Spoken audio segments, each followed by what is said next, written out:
Don't worry, Prime Minister Sheikh Hasina is coming back as the Prime Minister of Bangladesh. প্রধানমন্ত্রী হিসেবে শিগগিরই দেশে ফিরছেন ভারতের আশ্রয়ে থাকা আওয়ামী লীগ সভাপতি শেখ হাসিনা।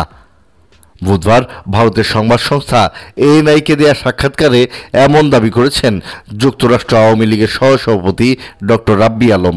এ সময় তিনি শেখ হাসিনাকে নিরাপদে আশ্রয় দেওয়ায় ভারতকে ধন্যবাদও জানান।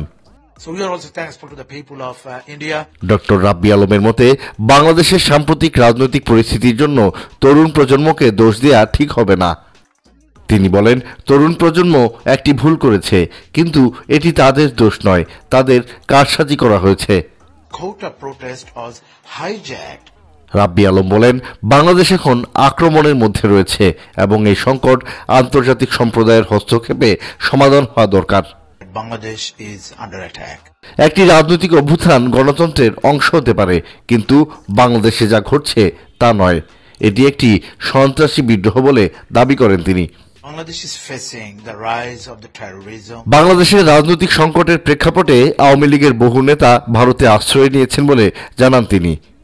Our many leaders are sheltered here in India. Bharat সরকারের প্রতি কৃতজ্ঞতা প্রকাশ করে রাব্বি বলেন, প্রধানমন্ত্রী নরেন্দ্র মোদীকে তিনি ধন্যবাদ জানান যে শেখ হাসিনার নিরাপদ ভ্রমণের পথ সুগম করেছেন।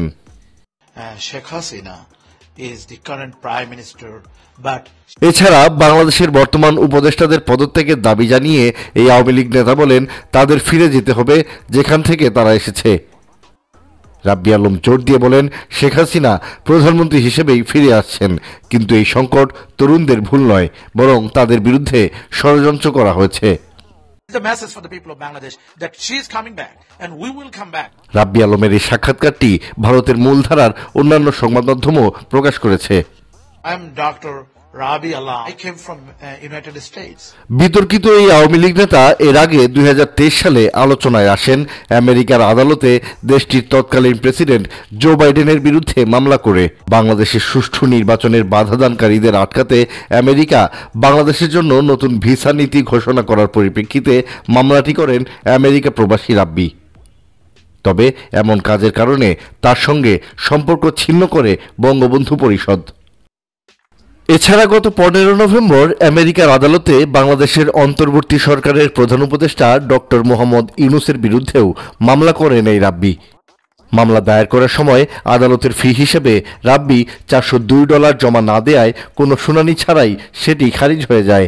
বঙ্গবন্ধু পরিষদ থেকে বহিষ্কৃত পরে আওয়ামী লীগের যোগদানকারী রাব্বি মামলাবাজ ও চাঁদাবাজ হিসেবে পরিচিত। অভিযোগ রয়েছে, ইউনূসের বিরুদ্ধে মামলা পরিচালনার জন্য মিশিগানের বাসিন্দা রাব্বি মোটা অঙ্কের তহবিল সংগ্রহ করেছিলেন, অথচ মাত্র $402 ফি আদালতে জমা দেননি তিনি। এর আগে 2021 সালে ওরা প্রধানমন্ত্রীর লোক শিরোনামে শেখ হাসিনাকে নিয়ে আল জাজিরায় প্রতিবেদন প্রকাশের পর এই রাব্বি আলম মিশিগান ইস্টার্ন ডিস্ট্রিক্ট কোর্টে মামলা করেন এবং $500 মিলিয়ন ক্ষতিপূরণ দাবি করেন।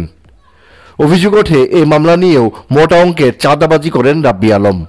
গণমাধ্যমকে যুক্তরাষ্ট্র বঙ্গবন্ধু পরিষদের সভাপতি ও বীর মুক্তিযোদ্ধা নুরুন নবী জানান, রাব্বি আলম মিথ্যাচার আর ভণ্ডামিতে এতই বেপরোয়া যে এখন তিনি নিজেকে ইউএস আর্মির মেজর জেনারেল হিসেবে পরিচয় দিতেও কুণ্ঠা করছেন না। I have spoken to Prime Minister Sheikh Hasina. Counter revolution coming, and it's going to be soon.